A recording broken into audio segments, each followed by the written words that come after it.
on va parler de l'éloquence. Tu m'as parlé de ça. Je voudrais que tu expliques un petit peu à tout le monde. C'était quand? C'était il y a quelques semaines? C'était pas il n'y a pas tellement longtemps? Non, c'était début mai, c'était le D'accord. 5 mai. de mémoire. C'était quoi? Qu'est-ce qui s'est passé alors? D'abord, c'était quoi? Alors, c'était quoi? C'était un concours avec. On était une dizaine à participer. On a écrit un texte et on l'a récité sur scène et on devait convaincre les jurys. D'accord. C'est un truc qui ressemble un petit peu au grand oral que tu vas avoir en terminale. Exactement. D'accord. Sauf que bon, là, il y avait une récompense. D'accord, oui. À l'oral, il n'y aura pas de récompense. D'accord. Quel thème tu as choisi? Les femmes. D'accord. Ah bon, Alors, on va pas en parler tout de suite, ça sera un autre podcast, parce qu'il y a plein de trucs à dire. Moi, ce que je voudrais savoir, alors, comment ça s'est passé? Le but, c'était quoi? Vous aviez le droit de lire ou il fallait vraiment l'apprendre par cœur et le présenter le mieux possible? Alors, il fallait l'apprendre. On avait le droit quand même à quelques notes. Mais donc, on avait un pupitre où on pouvait mettre nos notes. Mais comme disaient les jurys, ça avait moins... Fallait ça pas trop perdait regarder. un peu de- Fallait pas trop regarder ses Ouais. notes. Sinon, ça perdait un peu de la valeur et on n'arrivait pas à vraiment faire exprimer le texte. Et donc, Le but, c'était quoi? Alors, quand on parle d'éloquence, le but, c'était quoi? C'était de les convaincre que Ouais. que Que ton j'avais texte, que raison. tu avais raison. Exactement. Que c'est toi la chef et que tu avais Voilà. raison. Il fallait que même si ça partait d'un truc où j'avais complètement faux, il fallait que je sois convaincante et que je croie en mon histoire. C'est intéressant comme challenge. Ouais.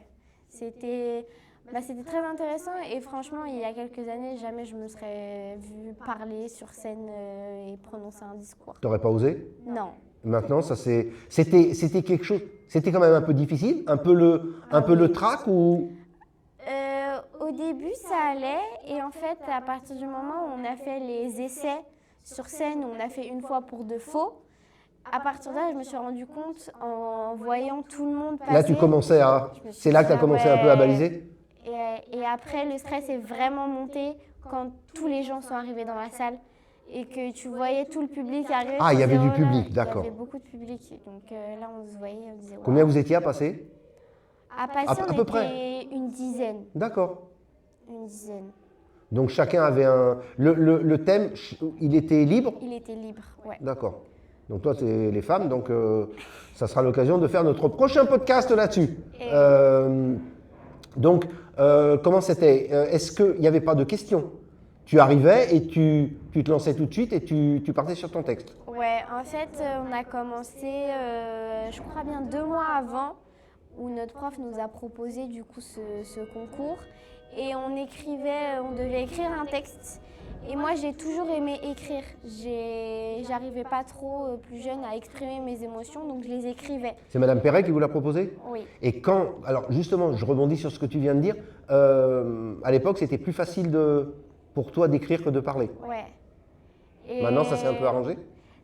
Ouais.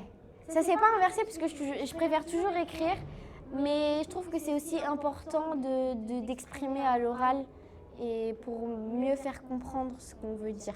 Et je reviens sur ce que j'ai dit tout à l'heure, le challenge, il est intéressant peu importe, à la rigueur, peu importe le thème. Ah oui, ça aurait pu être un truc horrible, oui. ça aurait été intéressant d'essayer de convaincre les gens. Ouais. Par exemple, les premières et les terminales, ils avaient pioché au hasard un sujet et ils devaient faire à la positive ou à la négative.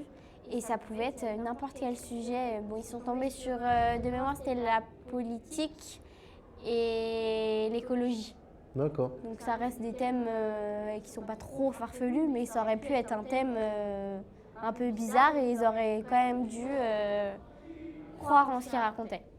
Si on t'avait proposé, faut-il rétablir la peine de mort, tu aurais réussi à convaincre les gens?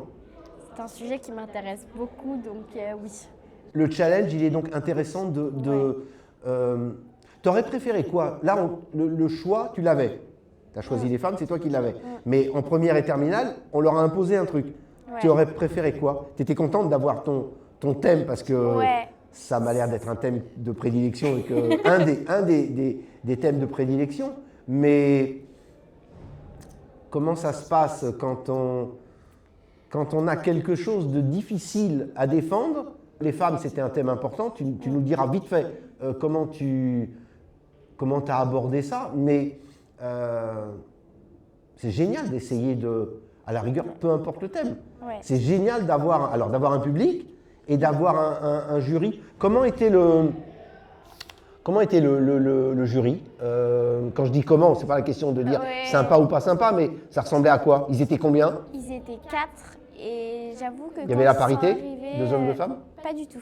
Ok, il y avait quoi? Il y avait une femme. Ah. Ouais.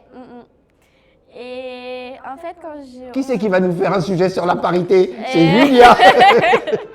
Et je savais pas du tout qui c'était les jurys et ils se sont présentés et c'était des vrais. Il y avait un avocat de Paris.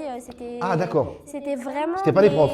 Non, c'était vraiment des personnes qui avaient un rapport avec le projet et qui étaient là vraiment.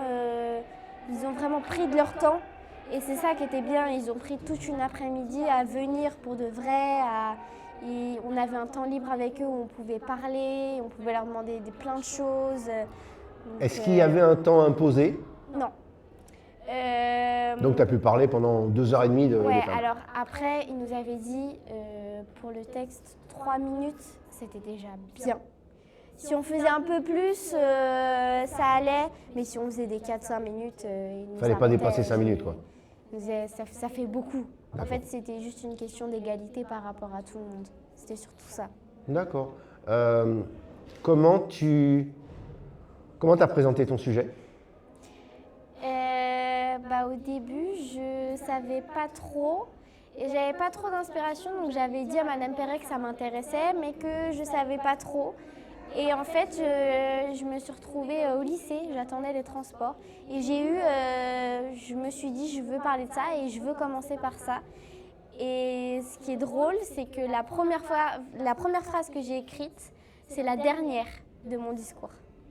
Et j'ai trouvé ça rigolo parce que j'ai pas commencé dans l'ordre. J'ai écrit des phrases et après j'ai fait l'ordre de ce que je voulais dire.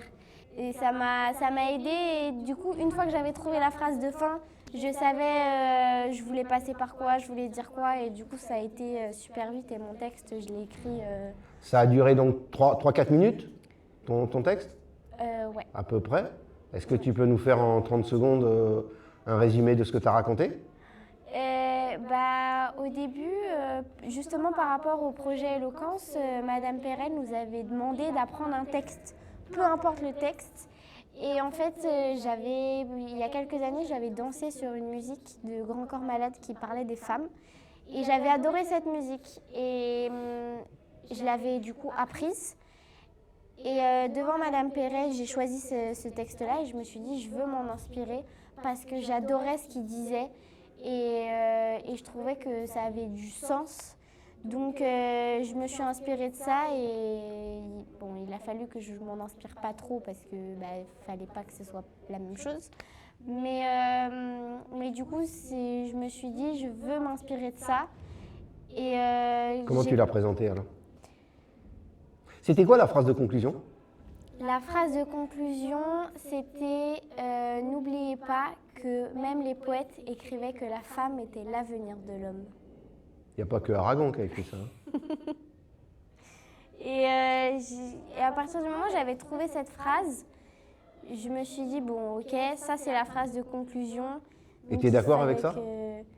Oui. Est-ce que Julia, journaliste Rostand Télévision, est d'accord avec ça? Oui, la femme est l'avenir de l'homme? Oui, bien sûr. D'accord, même moi je suis d'accord avec toi.